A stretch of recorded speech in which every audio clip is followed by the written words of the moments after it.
Hello, this is Lance Nichols with High Altitude Ballooning Education number 3. And today we're going to be talking about tracking balloons. So what is tracking? Tracking is pretty important to ballooning, and especially it's important for retrieval. So when we launch a balloon, we want to get the balloon back. And so to be able to track the balloon is important to actually retrieving that balloon. And the tracking information is also used quite a bit in lots of other systems. So we want to know the current position of the balloon and the current altitude of the balloon. So those are two things that we want to get.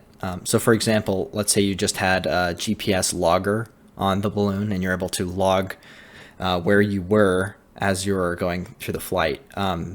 That's not super important to being able to retrieve the balloon because we don't have access to that information when the balloon is sitting on the ground somewhere. So we want to know the current position. That will help us know the location of retrieval, how fast it's moving across the ground, and basically because we know how fast it's moving across the ground, we can kind of figure out how far the balloon's going to drift, and that's important for determining, making decisions about cut down as well. And then, so knowing your current altitude is important because you get to monitor your ascent rate. You can see how quickly your balloon is ascending. You can make estimates about when it will reach its target altitude, and this is primarily what we use to determine when we would send cut down for a latex balloon. And then knowing both, and specifically logging both in a database, and then running some math on that, you can predict the landing location to some degree.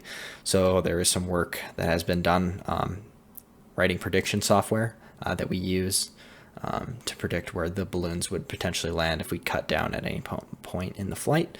So we can use that to make decisions on when we will cut down. And then another use for knowing both of them is calculating the heading and elevation of basically a ground-based dish on a turret that will spin and point at the balloon as the balloon moves across the sky, so that we can have point-to-point communication to that, to the balloon from the ground. So this is how we used to track balloons with a ham radio transmission device. You can see here, this is the chip that is responsible for the GPS, and then there's some other chip here probably for responsible for the actual transmission of these radio packets on some ham frequencies. So basically you have the that chip that I pointed at first that will use precise timing with several GPS satellites. It's only illustrated as one here, but it will figure out where it is, and then we'll report that location. It will broadcast that out to whoever's listening, and the ground team will be listening. So basically that's the flow of information there. Just the balloon figures out where it is, and it sends it to the ground team.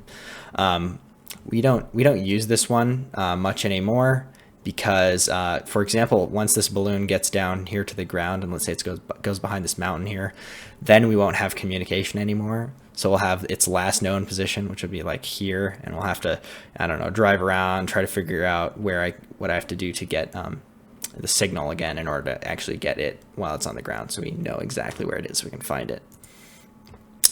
So this is kind of a replacement to that, but this is actually the backup to the replacement. So this is SPOT. SPOT is great. So SPOT is a one-way communication device. So the SPOT communicates up, and we can't communicate with the SPOT, so we can't send information to the balloon while it's in flight. And it reports every 5 minutes. And things to note here is SPOT was designed for backpackers, so it has this pretty small antenna, and the antenna has to point up in order to get connection. And additionally, its altitude is locked down somewhat. So once it gets over 20,000 feet or so, it starts reporting erroneous altitudes. So those should not be trusted. But it does work as a great backup device. So how Spot works. So Spot is on the balloon, wherever the balloon happens to be, and it is also figuring out its location using GPS satellites here. Then it is transmitting its location, if it's facing up, to the Spot satellites. Spot satellites are communicating with some ground station, which is updating some server, and then we're basically just requesting the web page that the information is hosted on through the internet, and the ground team is able to get its live location if we need to track with Spot. So this is SPOTball. SPOTball was designed to make sure Spot is always pointing up. And you can see it does a very good job of that. It just keeps tipping basically always up. And we just do that by hinging on two perpendicular axes and then making sure our center of gravity is below both of those hinges so that it just operates like a tippy cup. It always points up.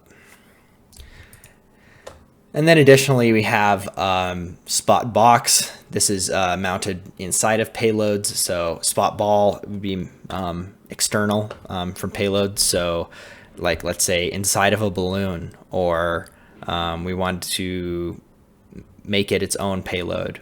So SPOTball is very round and it's protected basically by itself, but this is less protected, so it needs to be inside of a payload box in order to be protected. But it's a lot smaller, so it can be mounted with other things inside the payload box as well. So, like I said, it can be used for external payload tracking.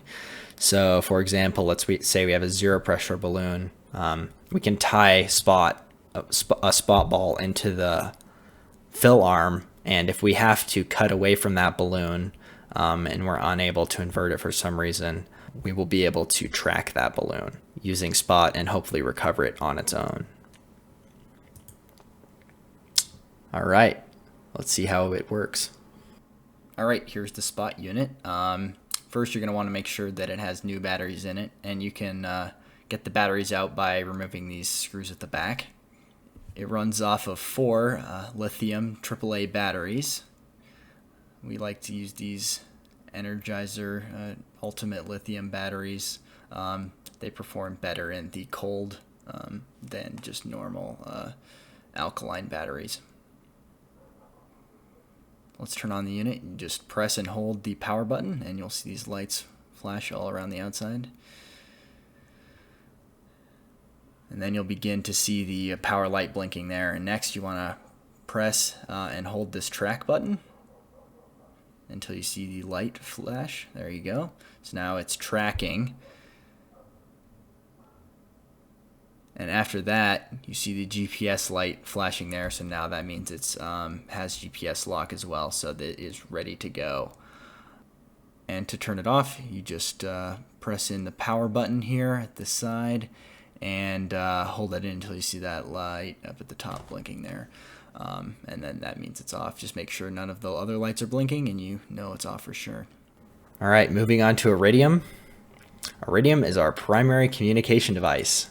So it features two-way communication, and we have a communication frequency of once every 10 seconds. So we can communicate pretty regularly with the Iridium. So that's good. And also the Iridium antenna will work in most orientations when it's laying on the ground, whatever. We will usually get ping from it. So it doesn't always have to point up. It doesn't have the same restrictions as Spot as far as antenna orientation. So how Iridium works is, once again, it is using GPS satellites to determine its location.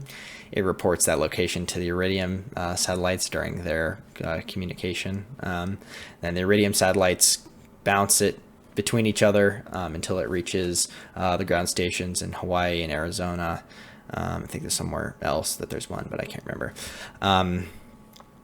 So then that gets linked to the internet. We get that data to our MSGC server, where it is then also fed to a website that we have.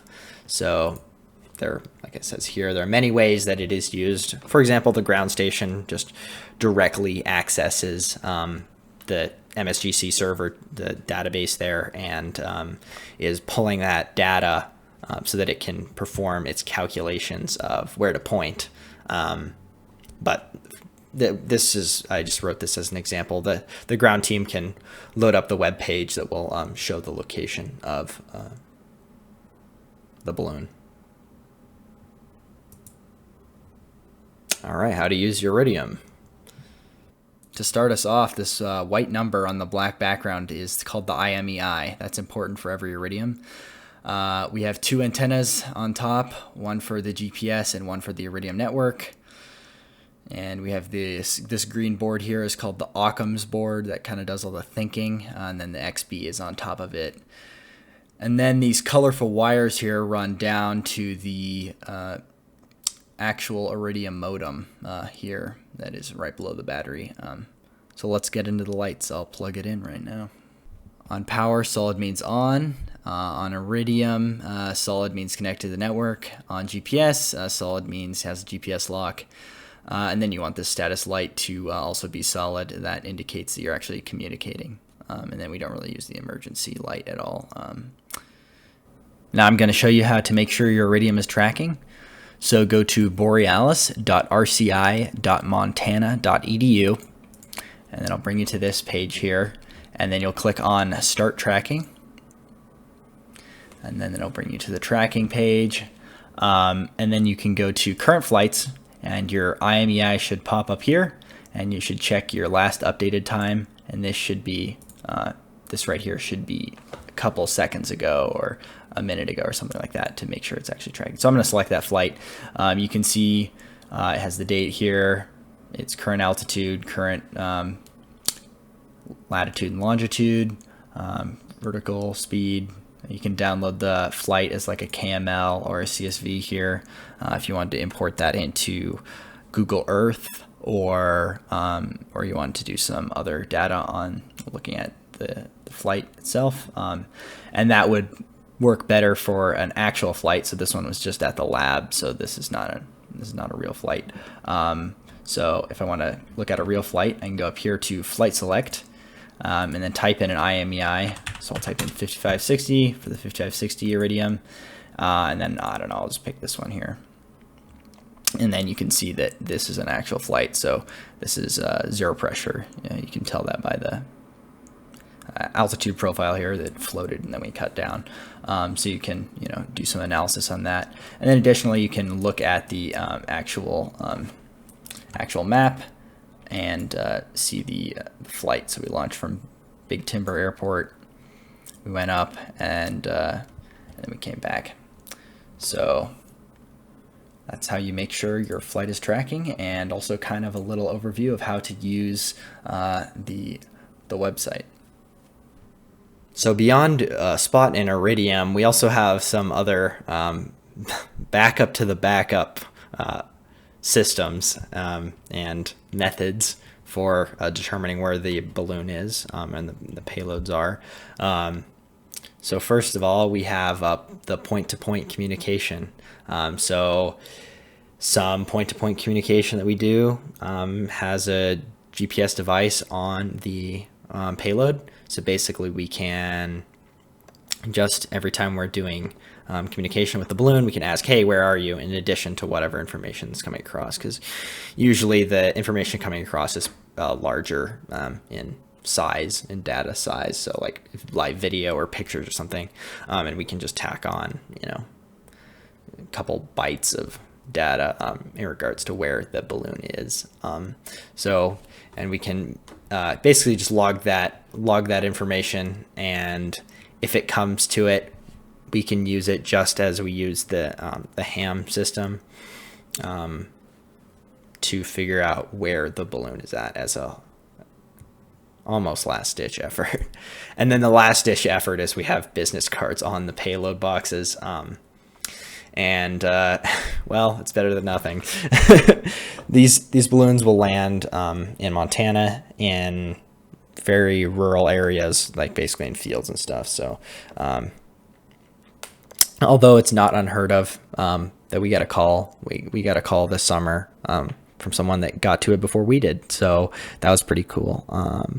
But definitely don't count on getting a call very often from people or anyone to see it for that matter.